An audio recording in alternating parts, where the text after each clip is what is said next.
Bonjour à tous et à toutes, je suis Sarah Koskiewicz, la directrice de production de Transfert. Et d'habitude, vous n'entendez pas ma voix. L'épisode que vous allez écouter aujourd'hui, c'est notre format Que sont-ils devenus ? Normalement, c'est un format exclusif à Transfert Club, notre offre payante. Et dans ce format, on reçoit des personnes qui ont témoigné dans Transfert il y a plusieurs mois, voire plusieurs années, et on se pose cette question, que sont-elles devenues ? Mais à date importante, événement important, et on a décidé exceptionnellement de mettre cet épisode en accès libre. Aujourd'hui, je suis avec David. Ça va, David ? Je suis ravi de te revoir. Ouais, ça va, ouais. Je suis hyper content d'être là. David, t'es venu nous confier ton histoire il y a 4 ans. C'était au micro d'Anthony Lesme.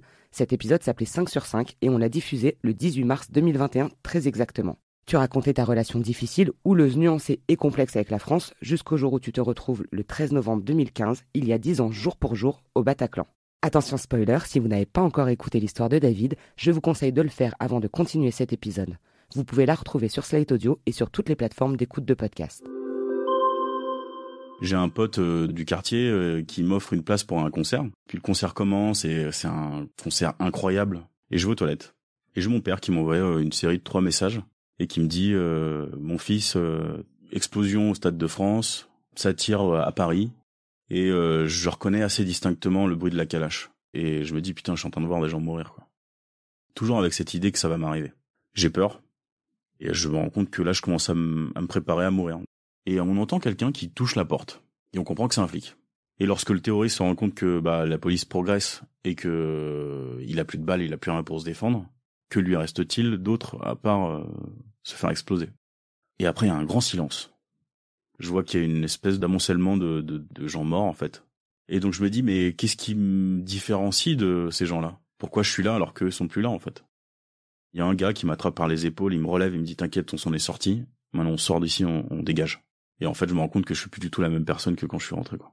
Voilà, j'essaie de bosser comme avant. Et je me rends compte qu'en fait ça va pas.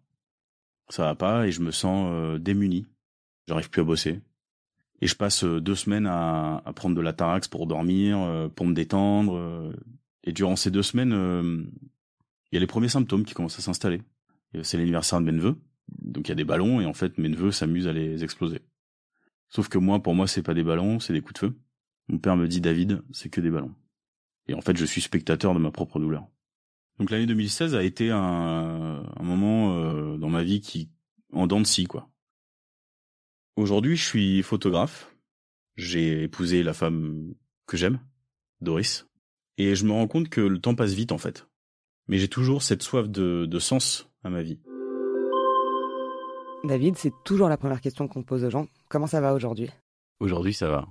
En fait, il y a 2 aujourd'hui. Il y a le aujourd'hui maintenant. Je rentre de plusieurs jours de congé, on va dire, en Espagne avec ma femme. Donc, c'était super. Il a fait beau et tout. Et l'autre aujourd'hui, c'est en ce moment. Et en fait, c'est en ce moment-là, il est un peu plus nuancé, quoi. On est à environ 2 mois de la date commémorative des attentats du 13 novembre 2015. On est à 2 mois des 10 ans des attentats. Et en fait, comme je le dis d'ailleurs dans l'extrait, les symptômes commencent à s'installer. En fait, depuis 3 semaines, là, je dors vraiment peu, quoi. Je rappelle pour ceux qui nous écoutent aujourd'hui, c'est-à-dire le 13 novembre 2025, qu'on enregistre un peu en amont. C'est pour ça que tu dis qu'on est à 2 mois. Évidemment qu'on n'enregistre pas le jour J. Ça n'empêche pas qu'on entre évidemment dans une période qui est hyper compliquée. David a sorti le 16 octobre dernier un livre, Il fallait vivre, aux éditions Le Duc. Il y a aussi une série des Vivants réalisée par Jean-Xavier de l'Estrade et diffusée fin octobre en streaming sur France Télé et mi-novembre sur France 2. Au début du livre, tu dis qu'en fait, après les attentats, tu n'as pas eu le temps de voir clair dans tes émotions et que ta réaction naturelle, ça a été la résilience. Est-ce que c'était encore le cas quand tu es venu témoigner chez nous ?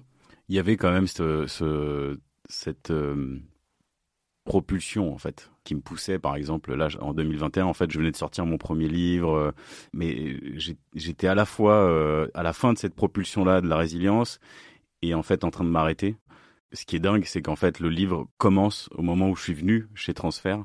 C'est-à-dire que je vous spoil un peu l'histoire, mais en fait, je reçois un message d'une journaliste que je cite nommément et in extenso dans le livre. Et en fait, ce message, je l'ai reçu la veille de ma venue chez Transfert. C'est assez ouf. Et la veille ou la semaine d'avant, enfin vraiment peu de temps avant, quoi. Et donc, ce message, il vient me chercher à des moments où, moi, j'allais pas très bien dans ma tête, dans mon corps et tout. Et voilà, en fait. Et Ouais. tu le dis, justement, tu as vécu une énorme descente aux enfers après le Bataclan, mais pas que psychologique. C'est-à-dire que dans le livre, tu parles presque d'un effondrement physique. Et d'ailleurs, je peux le certifier puisque je te revois et que je t'aurais peut-être pas reconnu dans la rue. J'adore. Est-ce que tu peux nous dire, au-delà du psychologique, qu'est-ce qui se passe toutes ces années après, puisque même si on parle encore des survivants, en fait, on vous voit plus tous les jours, la vie continue autour. Ouais, et en plus, il y a eu le Covid au milieu qui a rajouté une actualité très forte, très prégnante dans le quotidien des Français. Donc forcément, ça nous a un peu invisibilisés, mais c'est pas grave. Hein. Le terme peut être dur, mais voilà. En fait, après les attentats, donc j'ai eu cette réaction résiliente qui m'a poussé vers, je sais pas, à tenter des choses, à aller au Chili, à devenir français, à prendre vraiment possession de ma vie et de mon histoire, quoi. Et la différence, c'est que dès 2021, j'étais plus trop dans cette réaction résiliente. J'étais en train de la perdre, en fait. Et je voyais plus ma psy, déjà, depuis 2 ans, même 3. Et je sentais que ça allait plus, quoi. Et donc, j'avais plus du tout maîtrise sur, malgré la sortie du livre et toutes ces choses, sur mon corps, finalement. Et ça a commencé comme ça, en fait. C'est d'abord mon corps qui a dit, ouais, bon, là, stop, faut que tu te calmes. Donc, j'ai pris beaucoup de poids. Je pesais 113 kilos et quelques. Je buvais énormément. Vraiment, dès que j'avais l'occasion de boire, je buvais à outrance, quoi. Je me droguais pas. Ça n'a jamais été mon truc, mais voilà, l'alcool était vraiment là pour accompagner, pour endormir en fait les angoisses qui montaient, et notamment liées au procès. Parce que je savais que le procès arrivait, mais j'avais pas de maîtrise, je savais pas si j'avais envie d'y aller, ce que j'en ferais, etc., etc. Et au fil des mois, en 2021, quand j'ai vu mon corps évoluer, j'ai vu que j'étais devenu de plus en plus gros et que j'avais mal. En fait, j'avais mal au dos, j'avais mal aux jambes, j'avais mal à la tête tout le temps et tout. Et plus j'avais mal, et plus je buvais, et plus en fait, j'étais vraiment dans une espèce de cercle morbide dans lequel je m'enfermais, quoi. Et puis un jour, il est venu me chercher, ce corps. Il m'a dit, non, faut que t'arrêtes là. Faut vraiment que t'arrêtes, quoi. On parle encore un tout petit peu de l'épisode de 2021 avant d'avancer sur le livre et les actualités qui ont suivi ton premier livre. Tu dis que tu n'avais pas réécouté le discours que tu as fait devant François Hollande. Est-ce que depuis la sortie de l'épisode, tu vas réécouter ton discours, même si je sais que c'est hyper bizarre d'écouter sa voix? Ça me cringe, c'est vraiment un épisode qui me cringe, enfin un moment de ma vie qui me cringe parce que ça a beaucoup d'importance, c'est hyper beau symboliquement et tout. Enfin, je pense que devenir français au Panthéon pour un étranger, un immigré comme moi, enfin c'est vraiment le truc de dingue, quoi. Ouais. Et en fait, je l'ai réécouté pour la série, notamment, dont on parlera peut-être après, et donc je l'ai réécouté et je me suis dit, ah ouais, putain, ouais, ça va pas du tout ce que je dis, quoi. Et en même temps, enfin, ça va pas du tout, mais je dis rien de grave, et on sent que je suis ému, et donc, ça reste sincère, en fait. Et voilà. Tu veux dire que ce discours a mal vieilli? Ouais, non, je pense pas qu'il est mal vieilli, je pense juste que, moi qui suis vachement dans la maîtrise et tout, ça me ressemble pas trop, quoi. Mais c'est pas grave. Lors des attentats, t'étais pas venu seul au Bataclan, il y avait des amis à toi, et voici comment ça s'était passé. Et je passe du temps avec mes amis, et je retrouve d'autres amis sur place, et puis c'est un bon moment, et puis le concert commence, et c'est un concert incroyable. Et puis au bout d'un moment, je m'absente, la bière aidant, je m'absente de la présence de mes 2 amis qui m'accompagnent, donc Guillaume et Bambi, on l'appelle Bambi. Je regarde Guillaume, je lui dis, mais il se passe quoi? Il dit, non, mais ça va reprendre, t'inquiète, c'est que des pétards. Et je comprends que c'est pas des pétards. Donc je me retourne, je repars en courant voir mes 2 potes, et je leur dis, il faut qu'on parte, on nous tire dessus. Mes 2 potes comprennent pas ce qui se passe. Moi, je sais qu'il faut que je m'en aille. Mon pote Bambi, lui, veut absolument descendre au rez-de-chaussée, prendre l'issue de secours qui se trouve près des toilettes. Sauf que moi, je lui dis, non, faut pas y aller, parce que s'il y a des tireurs en bas ou un tireur en bas, tu risques de mourir, quoi. Et en fait, on se comprend pas. Lui, il disparaît. Et je suis avec Guillaume, et lui, il panique, et à un moment, il s'enfuit. Il y a un gars qui m'attrape par les épaules, il me relève, il me dit, t'inquiète, on s'en est sorti. Maintenant, on sort d'ici, on dégage. Je pense à mon pote Guillaume. Et je vois un flic devant moi et je me mets à lui parler. Et en fait, pendant qu'il me parle, je sens le parfum de mon pote Guillaume. Et c'est la première odeur différente que je sens après l'attentat. J'ai mon pote qui me dit, ouais, en fait, 5 sur 5, quoi. On s'en est tous sortis. Donc là, tu parles de Bambi et Guillaume. Est-ce que tu as des nouvelles? Est-ce que tu sais comment ils vont depuis? Quelle est votre relation, en fait, 10 ans plus tard? Donc on était 5. Moi, j'étais le 5e, on va dire. Il y avait Chloé, Alix, Bambi, Guillaume et moi. Et en fait, avec Chloé et Alix, on s'est perdu de vue les mois qu'on suivit, même si il nous arrivait de nous croiser, enfin, dans les bars ou quoi, parce que j'allais toujours boire des coups là où ils bossaient, ou parce qu'on était tous plus ou moins barman, en fait, dans le 5e arrondissement à Paris. Et en fait, le seul avec qui j'ai gardé du lien et que j'essaie de voir au moins une fois par an, c'est Guillaume. Parce que j'en sais rien, c'est celui avec lequel j'ai le plus de liens. Enfin, c'est quelque chose que j'explique pas vraiment. Et donc Guillaume, je sais qu'aujourd'hui il est directeur, même je crois que même propriétaire d'un établissement. Il a un bar rue Dauphine à Paris, et c'est là-bas que je fais régulièrement mes annives. Dès que j'ai un truc important, je vais là-bas. Il m'offre toujours des verres. Enfin, il y a toujours ce truc très fraternel entre nous, très très liée, quoi, qui est unique en fait. Et c'est vraiment une relation que je chéris, même si on se parle pas beaucoup, même si on est un peu, je sais pas, on vit notre vie de manière complètement parallèle. Ouais. Quand on se voit, on est vraiment ensemble et je vois que, enfin, il y a quelque chose, il y a son regard qui s'illumine et tout, et il y a quelque chose de fort entre nous. Ce qui est intéressant avec Guillaume, c'est que lui, il a pas du tout embrassé son statut de victime comme moi je l'ai fait. Ok. Guillaume, il a pas du tout assisté au procès, il a pas, il me semble qu'il s'est pas renseigné sur le fonds de garantie des victimes du terrorisme. En fait, enfin voilà, en gros, ça l'intéressait pas. C'est pas quelque chose en fait vers lequel il est allé après le 13. Et un jour, juste avant le procès, d'ailleurs, il m'a dit, mais tu sais, parce que moi je lui ai dit, bah moi je veux aller au procès, nan, nan, nan. Il me dit, mais tu sais, moi en fait, moi je passe à autre chose en fait. Il me dit, pour moi la victime c'est toi. Et c'est quelque chose qu'il m'avait déjà dit avant parce que il m'a dit, mais moi par rapport à toi, j'ai rien vu en fait. Ouais. Et moi je sais ce qu'il a vu et je sais qu'il a pas rien vu. Bien sûr. Et donc voilà, en fait, c'est un gars que j'aime énormément. Et cette année, je sais pas trop encore ce que je vais faire le 13 au soir, Ouais. ou ce soir, pardon. Mais en fait, j'ai envie de lui envoyer un message pour lui dire, mec, ça te dit pas que je vienne derrière le bar, au moins tirer une bière et qu'on fasse une boucle, quoi. Qu'on se dise, bah là, ça y est, on a terminé, quoi. C'est trop intéressant de voir à quel point, entre deux personnes, tu peux ne pas du tout réagir de la même manière face au même événement, même si certains ont vu des choses et d'autres non. En fait, il y a autant de manières de gérer le poste 13 que de gens qui étaient sur place, quoi. Ouais, c'est ça, en fait. Et on l'a vu d'ailleurs au procès, enfin, même à travers le temps, j'ai vu que ma relation justement avec les autres, on va dire les 5 sur 5 était différente et distincte parce qu'on avait tous un vécu différent. Moi, j'étais otage, j'avais entendu, vu, touché des choses que eux n'avaient pas vues. Eux aussi étaient à un endroit différent de moi, donc forcément, ça différencie le vécu, donc ça différencie les choses qu'on peut se dire les uns aux autres. Et en même temps, il y a cet exemple-là, et le contre-exemple, ce serait l'association de Life for Paris, qui elle, est 13-11-15 Fraternité Vérité, qui regroupe en fait beaucoup de victimes du 13, de proches de victimes décédées et tout, et qui ont réussi à faire du lien malgré les différences de vécu. Et finalement, bah ouais, ça nous a aussi permis de parler de ça à des gens qui étaient ailleurs dans la salle et tout. Moi, j'ai retrouvé des gens qui étaient dans les combles juste au-dessus de nous, j'ai retrouvé des gens qui étaient dans la loge, qui donnaient, enfin, sur le couloir dans lequel on était pris en otage. Donc on s'est à la fois enrichi, à la fois on a senti qu'il y avait une forme de pudeur. Moi, Guillaume, on s'en est parlé le soir du 13, et je crois qu'on s'en est plus jamais reparlé en fait. C'est dingue. La série des Vivants aborde les potages, t'en parles aussi dans le livre. Est-ce que tu peux nous rappeler, expliquer qui sont et ce que sont les potages ? En fait, donc nous, on est les ex-otages du couloir du Bataclan.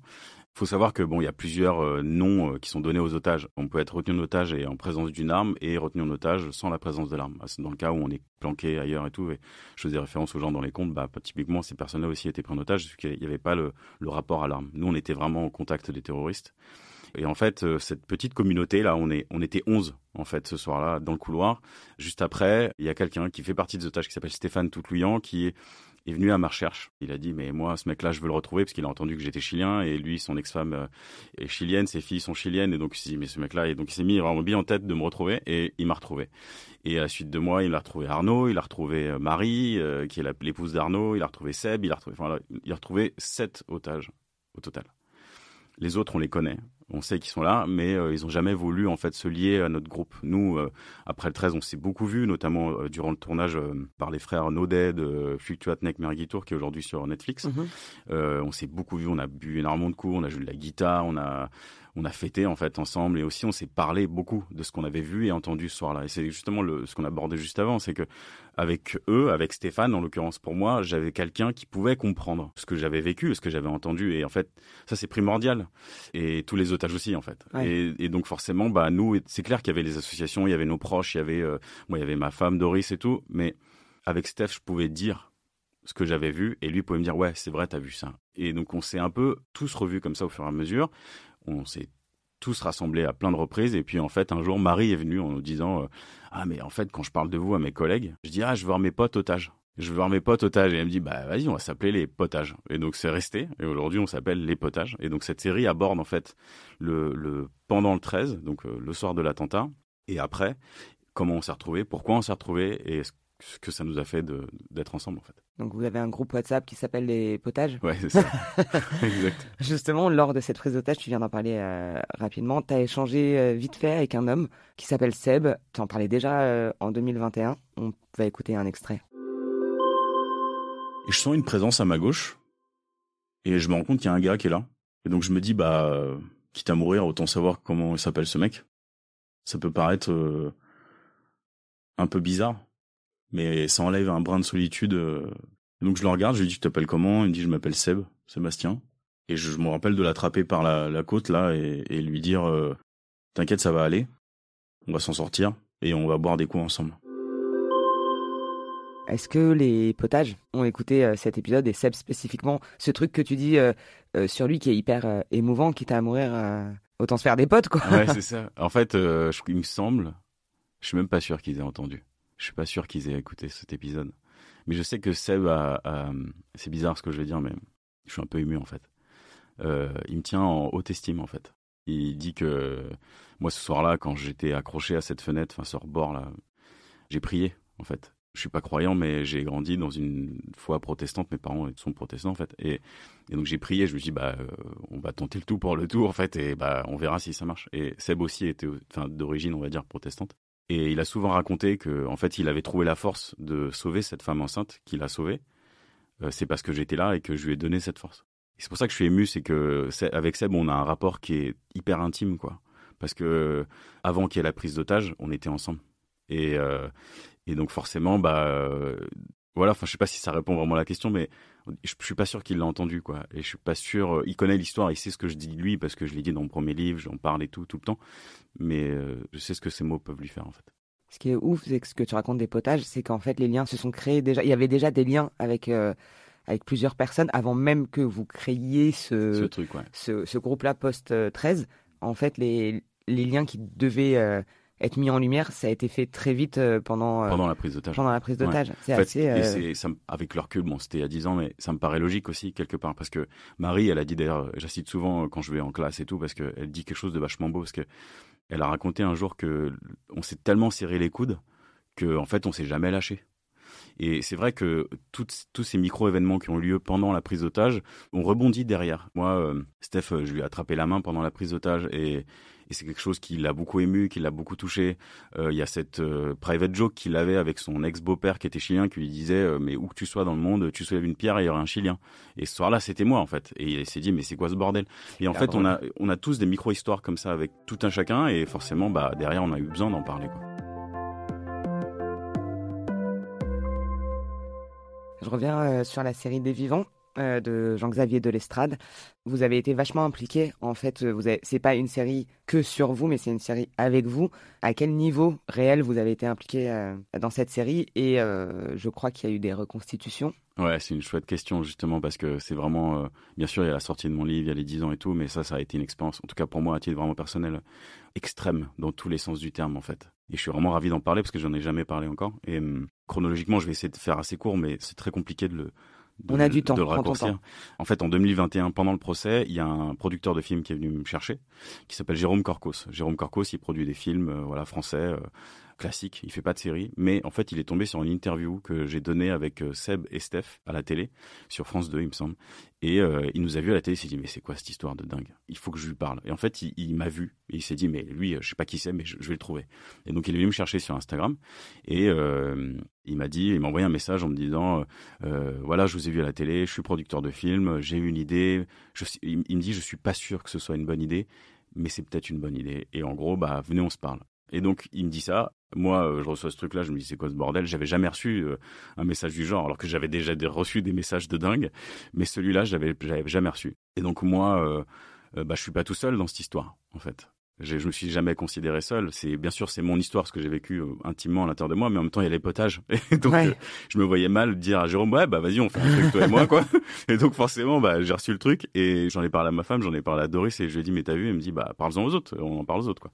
Donc, j'envoie un message sur la conversation du potage, dont dont le logo est une soupe. Voilà. Bien sûr. Voilà, forcément. Et en fait, je dis au potage, voilà, j'ai reçu ça, qu'est-ce que je fais, quoi? Et ils me disent, explore. Et donc, j'ai Jérôme au téléphone, il me dit, écoute, voilà, moi, je vois une série, je vois un film de plusieurs épisodes. Donc, viens, on fait quelque chose. Donc, on s'est vu, on a déjeuné, il m'a présenté un autre producteur qui s'appelle Nicolas Mauvernet, qui lui a une autre boîte de production, qui avait lu mon livre, mon premier, Un jour dans notre vie, et qui m'a dit, mais c'est une histoire de dingue, quoi. Il faut vraiment qu'on fasse une série. Et c'est devenu comme ça. C'est une série sur vous, sur comment vous vous êtes rencontrés, qu'est-ce que ça vous a fait, qu'est-ce qui vous est arrivé ce soir-là, etc. Et donc moi j'ai tout de suite été un peu le lien entre les potages d'un côté et les producteurs pendant les tractations forcément, et en même temps avec Jérôme et Nicolas on s'essayait de se dire qu'est-ce qu'on pourrait faire. C'est une histoire très complexe mine de rien parce que déjà une histoire sur une personne, sur un vécu, il y a des ramifications dingues. Et en même temps, là, il y a 7 personnages, c'est lourd, mais en même temps, il y a aussi l'histoire du 13, comment on raconte l'histoire du 13. Tu parlais tout à l'heure de comment on raconte une histoire de manière un peu détournée. Là, c'est un peu ça, comment on raconte l'histoire du 13 en racontant une toute petite histoire. La prise de tâche, c'est 2h30 sur le 13 novembre, qui est gigantesque. Et donc, au fil des mois, donc il y a eu un développement, puis le procès. Moi, je suivais le procès en même temps, donc c'est pour ça que c'est aussi extrême. Moi, pendant le procès, je tenais des chroniques. Enfin bref. Ça avance jusqu'au jour où en fait on rencontre des gens. Voilà, on rencontre des gens qui nous disaient mais nous on voit une personne. Pour nous dans notre tête il y a une personne qui est capable de tenir une histoire comme celle-là à l'écran. C'est Jean-Xavier de Lestrade. Et on nous dit il est occupé, il est en train de faire sa série. En fait Jean-Xavier à ce moment-là il tournait la série Sambre qui est parue ensuite sur France Télévisions. Nicolas Mauvernet prend son courage à deux mains. Moi, j'avais fait ce qu'on appelle des traitements. Donc, j'avais écrit même pas un scénario, c'est juste l'histoire du 13 novembre, qui sont les potages, une revue de presse. Et voilà quoi. Donc ça tenait dans, on va dire 13 pages. Et en fait, Nicolas envoie un mail et dit on a ça. Je parle un peu pour lui, donc désolé Nicolas si je dis des bêtises, mais en gros on a ça, on aimerait le faire avec vous et tout et tout. Et puis on n'a pas vraiment de nouvelles. Et un jour Nicolas m'appelle, il me dit est-ce que tu fais quoi demain à 10h? Et je lui dis rien. Il me dit en fait on a rendez-vous avec Jean-Xavier de Lestrade et on voudrait que tu sois là. Donc c'est Jérôme, Nicolas et donc moi quoi. Et je lui dis ok. Et donc le lendemain je vais voir Jean-Xavier de Lestrade. Donc Jean-Xavier de Lestrade, faut savoir qu'il a un Oscar. C'est un des seuls réalisateurs qui est oscarisé pour un documentaire. Il est hyper connu et donc moi je vais le voir un peu comme n'importe qui quoi. C'est-à-dire moi je suis hyper à l'aise, il y a pas de souci, je vais le voir et tout. Et en fait on passe 4 heures et je lui dis il y a plein de choses à savoir. Donc il avait les traitements que j'avais écrits, je lui dis il avait mon livre aussi et je lui dis si tu prends ça, il y a des devoirs. Et en même temps, il y a des choses à respecter. Il y a une pudeur à respecter aussi, il y a un rythme. Voilà ce que tu peux faire. Il y a les 10 ans qui se profilent. Ce sera peut-être la seule fenêtre pour laquelle on aura l'occasion de parler de tout ça, y compris toi, y compris nous. Il faut qu'on se coordonne. Et en fait, moi, tout de suite, j'avais d'un côté les potages qui me disaient on veut faire attention à ça et tout. Et forcément, c'était aussi le travail des producteurs de nous, on va dire nous protéger quoi. Mais moi, j'avais ce rôle d'acteur frontière. Et je fais exprès d'utiliser ce terme parce que c'est un sociologue qui le dit. Il dit David, t'es un acteur frontière. Et c'est un peu ce que je suis devenu après le 13. J'étais à la fois on va dire le potage et en même temps, j'étais ce mec qui avait ce rôle à tenir auprès du réalisateur, de lui dire ok, fais gaffe parce qu'en fait, tu pourras pas montrer de cadavre, tu pourras pas montrer de sang ou très peu, tu pourras pas réunir 100 personnes, on va dire, les mettre dans la fosse et faire croire que c'est une pile de cadavres, c'est pas possible. Mais tu pourras raconter cette histoire et voici comment en fait. Et donc je lui ai donné les clés, on va dire. Avec les potages, on lui a donné les clés, les producteurs et tout. Il terminait le montage de Sambre à ce moment-là, il me semble. Et les mois ont passé, etc. Il a rencontré les potages, moi j'étais là et tout. Et puis en fait, ça s'est fait, quoi. Ils ont été tous les 7 et ont été chauds direct ou il a fallu quand même aller travailler au corps? Je veux pas raconter de bêtises, mais il me semble qu'on a été assez positif tout de suite. Et en fait, ce qui a un peu marqué le truc, c'est quand Sambre est sorti et qu'on a vu la qualité de la série qui est quand même dingue. Cette série, l'histoire est dingue. Et la manière dont c'est traité. Ouais, et le livre d'ailleurs est dingue aussi. On s'est dit, c'est la bonne personne. Et ensuite a commencé un autre travail qui est celui du développement pur de la série. Moi, à ce moment-là, j'avais plus la main, on va dire. On a tous été interviewés par lui et son scénariste, qui s'appelle Antoine Lacomblé. C'est des entretiens qui ont duré 2 fois 6 heures.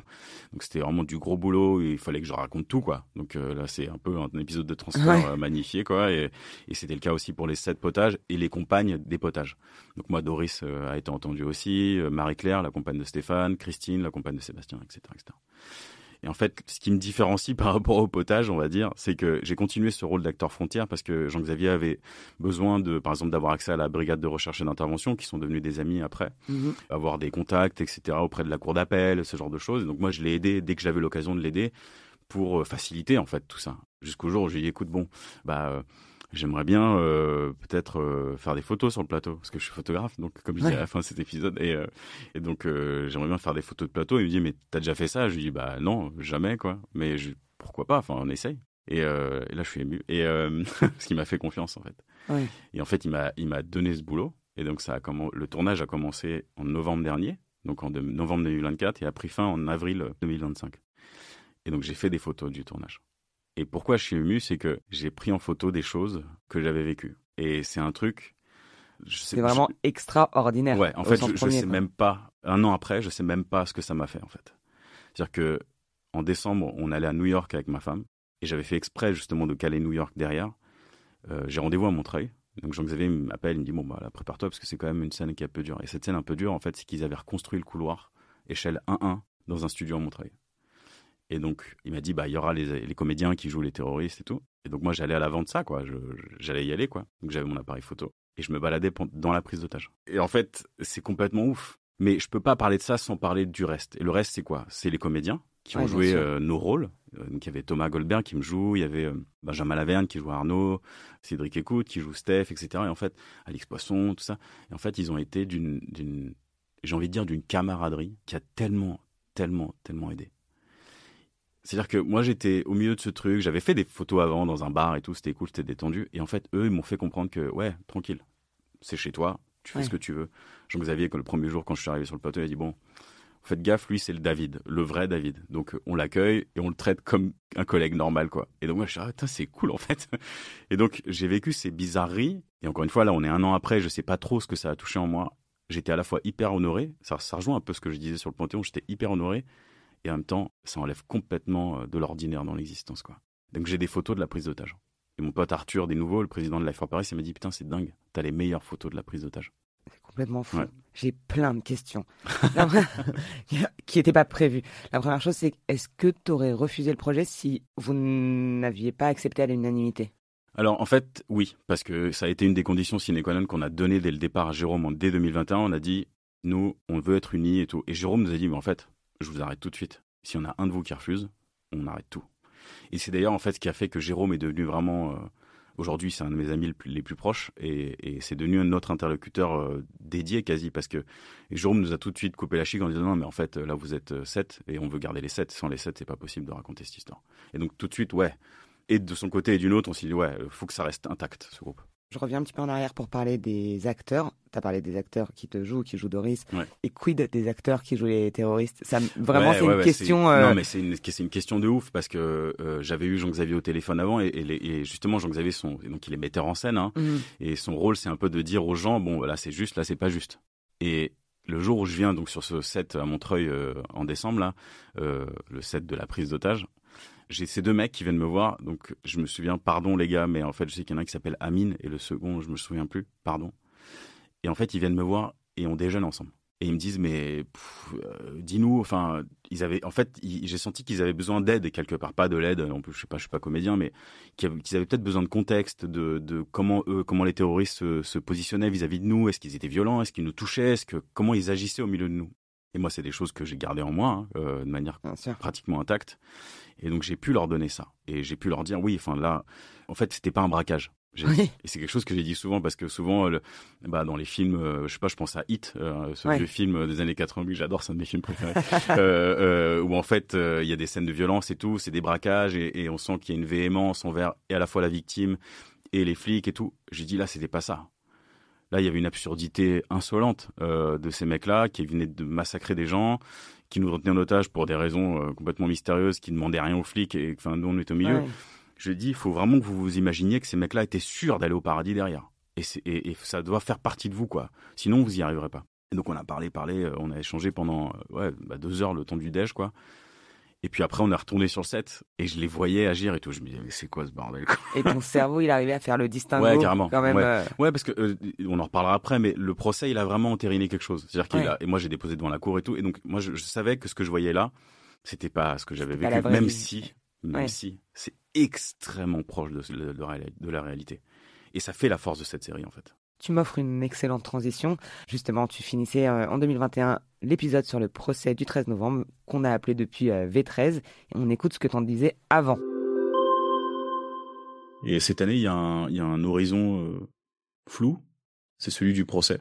Mon avocate m'a dit que il y a de fortes chances que je sois appelé à la barre à témoigner. Peut-être que je vais raconter qu'aujourd'hui ça va mieux et puis salut. Ou peut-être que je vais refuser. Ou peut-être que je vais... rentrer dans une espèce de longue litanie où je vais expliquer à tout le monde ce que ces deux mecs m'ont enlevé. Qu'est-ce que tu penses de cet extrait? peut-être que je vais expliquer qu'aujourd'hui ça va mieux. Et je pense que c'est hyper intéressant parce que vraiment j'étais persuadé d'aller mieux à ce moment-là, quoi. Ouais, c'est ça qui est ouf. Et ça m'apparaît aujourd'hui comme tellement faux, en fait. Ouais. Tellement faux. Et en même temps, je m'en veux pas. Je dirais que ça a été justement tout le travail psy que j'ai fait depuis et qu'on a fait avant avec ma psy et tout. C'était de dire, tu vis ce que tu peux vivre au moment où tu le vis, quoi. Tu peux pas non plus t'en vouloir ad vitam sur les choses que t'as dit par le passé. Mais c'est vrai que quand je regarde rétrospectivement, bon, j'avais conscience de ce truc et en même temps, je me trompais complètement. Et en même temps, ce que je dis, c'est-à-dire que peut-être que je vais raconter devant la cour ce que ces deux mecs m'ont enlevé. Et c'est exactement ce que j'ai fait. Il était indispensable pour toi, ce procès? Alors, pour l'histoire, oui. Pour juger les accusés, oui. Pour qu'on entende une partie du quantum de la terreur qui s'est déversée dans Paris ce soir-là, oui. Pour moi, aussi. Mais je ne savais pas. Tu l'as su pendant, après? C'est marrant. Maintenant? Je l'ai su après, en fait. Je l'ai su après. Parce que sur le coup, ça rejoint un peu ce que je disais avant. C'est-à-dire que je savais pas trop ce que je vivais au moment où je le vivais. J'étais vraiment coupé en deux, quoi. Il y avait moi, donc la journaliste, pour faire un peu un retour en arrière, la journaliste qui m'a contacté avant de venir vous voir à Transfert. Donc c'est Gaëlle Joly. Gaëlle Joly, elle était à ce moment-là au bureau police-justice de France Info, radio. Et elle m'a dit, nous, on a lu ton livre, on aimerait beaucoup travailler avec une victime autour du procès des attentats du 13 novembre. Il va durer longtemps. Qu'est-ce qu'on pourrait imaginer ensemble et tout. Et donc moi, quand elle vient me chercher, je lui ai même pas répondu. En fait, je l'ai laissé dans le vent pendant 3 semaines, je crois. Ouais. Et je savais même pas ce qu'elle voulait dire par on pourrait travailler ensemble. Et puis on s'est vu, on a parlé et tout. Ce qui est dingue, c'est que sa sœur, en fait, tenait un blog sur le site de la radio pendant le Covid. Donc sa sœur est médecin urgentiste. Donc elle tenait une espèce de blog, ça s'appelle la journal de bord d'une soignante, je crois, pendant la crise de Covid. Et en fait, elle s'est dit, peut-être qu'on pourrait refaire la même chose, tout simplement. Donc on en a parlé et tout, on a mis en place. C'est là où je me rends compte que en septembre 2021, quand le procès se lance, que je suis coupé en deux. Il y a en trois même. Il y a l'auteur, on va dire, le blogueur, on va dire, vulgairement, la partie civile et le photographe de l'autre côté. Et la partie civile étant la victime. Et en fait, j'ai ces 3 rôles-là, et vu que j'ai les 3 rôles, je peux pas comprendre ce qui se passe. Je peux pas. Même si le blogueur, il raconte sa vie et il dit, ouais, là c'est dur, là c'est moins dur, là je rigole pas, là ça me fait ça, la victime, elle vit autre chose. Et le photographe, lui, il décide de capter ce qu'il a envie de capter. Et en fait, c'est à la fin du procès, quand tout ce monde a fait paf, je ne peux pas claquer des mains sinon voilà. Mais en gros, quand tout ça s'est rassemblé, que je me suis dit, ah ouais, en fait, là, la mer s'est retirée. Qu'est-ce qui reste derrière? Et là, tout ce qu'il y a dans le livre, en fait. Donc en fait, malgré la douleur, la reconstruction, le doute, quand même, ce procès, il t'a amené des belles choses, déjà des opportunités. Ouais. En fait, ce procès, donc, il était nécessaire pour moi, au fond, parce qu'il a amené des belles choses. Et je m'y attendais pas du tout. Je savais pas qu'en allant voir en allant au palais de justice tous les jours, j'allais vivre ça, j'allais rencontrer des gens incroyables, j'allais me lier d'amitié avec des avocats, avec d'autres amis victimes, sortir du cercle des potages aussi, c'était important. Bien sûr. De déporter un peu mon regard. C'est pas le 13, c'est pas seulement les potages, c'est aussi des gens qui ont perdu des proches. Je pense à Nadine Ribet qui a perdu son fils, je pense à la famille Monteguerre qui a perdu leur fille, à la belle équipe. Enfin voilà, je pense à tous ces gens qui font partie de l'histoire du 13. Et moi, en tant que photographe, aujourd'hui, je me rends compte que dans mes photos, que ce soit pour des clients ou même pour moi, j'offre une manière de regarder le monde. Et en fait, ce livre, il offre aussi une manière de regarder ce procès, qui est une manière de regarder le monde et l'histoire et ce qui s'est passé il y a 10 ans à Paris, en fait. Ton épisode raconte ton histoire, hein, bien sûr, mais aussi celle de tes parents. Peut-être même surtout celle de tes parents. Ouais, c'est clair. Comment ils vont? Comment vont mes parents? C'est marrant, non, parce que j'imagine que les gens qui écoutent l'épisode... En fait, on m'a beaucoup parlé de mon père. Ouais. Parce que dans Fluctuate, je parle de mon père. Enfin, dans le Netflix, là, le documentaire Netflix des frères Naudet, Fluctuate Nek Merguitour, je parle de mon père, je parle de ses mains, je parle de ce qu'il me dit et tout. Et en fait, j'arrive à comprendre pourquoi les gens s'y attachent et c'est des choses importantes pour eux et tout. Et comment ils vont, en fait. Ils vont bien. Ils vont bien, je pense qu'ils vont bien. Je dis je pense parce que je suis pas avec eux là maintenant, mais j'ai eu ma mère là il y a 2 jours, et elle m'a dit que ça allait et tout. Et ça va, je pense que ce qui est drôle, c'est qu'en fait, on parle plus du tout du 13, mais j'apprends aussi des choses. J'ai appris il y a peu que ma mère m'en a beaucoup voulu d'être partie peu après de la maison, parce que j'habitais chez mes parents. Ouais. Donc, et je m'étais mis en couple avec Doris, voilà. Et j'ai senti que ça a été dur pour eux, quand même. Ma mère m'a dit, elle m'a fait comprendre que, t'es parti un peu tôt, quoi. Et je lui ai dit, mais moi, je suis parti parce que j'avais besoin de partir. Et que j'avais besoin aussi peut-être de vous protéger, quoi. Parce qu'il faut voir ce que Doris a encaissé derrière. On parle beaucoup, on en a parlé au début de cet épisode, on parle beaucoup des 10 ans du Bataclan qui sont aujourd'hui. Tu as dit que depuis quelques mois, ça commence à monter. Est-ce que tu penses qu'après cette date d'anniversaire, mais peut-être que tu reviendras pour nous en reparler, tu auras l'impression d'avoir bouclé un truc? Est-ce que tu le vois comme un obstacle à surmonter spécifiquement ou peut-être que l'état heureux, mais quand même avec ce truc latent derrière, ça sera toujours en toi? En fait, j'en parlais avec mon frère il y a peu. Et je lui disais, je pense qu'il faut partir du fait que le traumatisme gagne toujours. Toujours. C'est toujours lui qui aura le dernier mot, c'est toujours lui qui ponctuera le quotidien, qui ponctuera l'existence en fait. Et je pense que je vois ces 10 ans-là, je les vois comme une opportunité, pas pour moi en fait. Parce que moi, l'année prochaine, ça va être pareil. Et l'année après, pareil. Et dans 10 ans, pareil, je pourrais revenir au micro de transfert et redire la même chose. Je sais pas si je serai encore là. Bon. Je serai peut-être à la retraite. Mais je vois juste ça comme une opportunité de montrer. Et le livre, c'est montrer. La série, c'est Jean-Xavier qui montre. Et toutes les choses qu'on fait autour du 13, je dis on, c'est moi et je pense à Arthur, je pense à tous ces gens qui ont pris leur courage à deux mains et qui ont décidé de montrer au public ce que c'est que d'être victime du terrorisme, victime du 13 novembre. Je vois vraiment ça comme cette occasion-là. Je sais que ça ne s'arrêtera à rien. Je veux boucler des choses. Ouais, je veux, bien sûr, j'aimerais retourner derrière le bar de mon pote Guillaume et voilà, et c'est vachement beau, c'est résilient. Ouais. Mais en fait, la souffrance, elle reste. Et malheureusement, si on me disait, ouais, bah là, le 14 novembre 2025, tu vas te réveiller, puis tu vois ce que je veux dire? Ouais. Ce serait génial. Et ça me donnerait un souffle, tu vois, pour continuer. Mais je sais que je fais cette course-là que je mène, bah, elle s'arrêtera pas, en fait, tu vois. Ouais. Donc, symboliquement, ça a beaucoup d'importance pour moi, pour la société, pour Paris et tout. Mais dans mon existence, dans mon intimité, ça continuera. Au début du livre, tu racontes qu'un jour, quelqu'un t'a dit que le 13 novembre était sans doute la chose la plus extraordinaire qui te soit arrivée. Aujourd'hui, t'en penses quoi de cette phrase? Je pense que c'est vrai. Ouais. Je pense que c'est complètement vrai. De toute façon, si on regarde le mot extraordinaire, donc hors de l'ordinaire, c'est ça. Mais en fait, cette personne-là, elle me disait ça aussi dans un sens particulier, qui est de dire, ça t'a sorti de l'ordinaire, mais derrière, il y a des choses qui ont découlé de cette chose ordinaire, hors de l'ordinaire, qui sont aussi extraordinaires. Et c'est ce que je disais tout à l'heure sur le Panthéon, enfin, la série. Des exemples comme ça, j'en ai 1 milliard, en fait. T'es déjà demandé quelle aurait été ta vie? Ouais, grave. Et c'est quelque chose que je pense que quotidiennement, je me demande, ouais.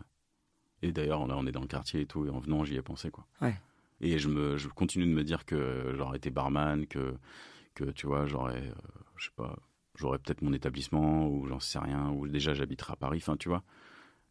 Dans ma tête, mon existence elle continuait, et en fait, elle continue de manière assez fantasmée aujourd'hui, parce qu'aujourd'hui, bah, je suis incapable de bosser dans un bar, tu vois, ce genre de laisser qu'elle reste, et en même temps, bah ouais, j'essaie de vivre aussi cette vie-là, en fait, tu vois.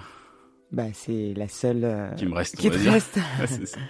David, merci beaucoup d'avoir répondu à notre invitation pour la 2e fois. Merci à vous. Tu reviens quand tu veux, maintenant t'es à la maison. Je rappelle que ton livre « Il fallait vivre » est paru aux éditions Le Duc et il est disponible évidemment dans toutes les bonnes librairies. Et c'est ainsi que s'achève cet épisode très spécial de Transfert. Je vous rappelle que vous pouvez retrouver Transfert tous les jeudis sur votre plateforme d'écoute préférée. Et si vous avez aimé ce format Que sont-ils devenus, ils sont tous disponibles, ainsi que plein d'autres épisodes inédits, 3 fois par mois sur Transfert Club. La chaîne payante réservée aux abonnés est disponible eux aussi sur toutes les plateformes. Je suis Sarah Koskiewicz, directrice de production de Transfert, et comme d'habitude, j'ai été ravie de vous présenter cet épisode. Transfert est un podcast produit et réalisé par Slate Podcast. Direction et production éditoriale Sarah Koskiewicz et Benjamin Septamours.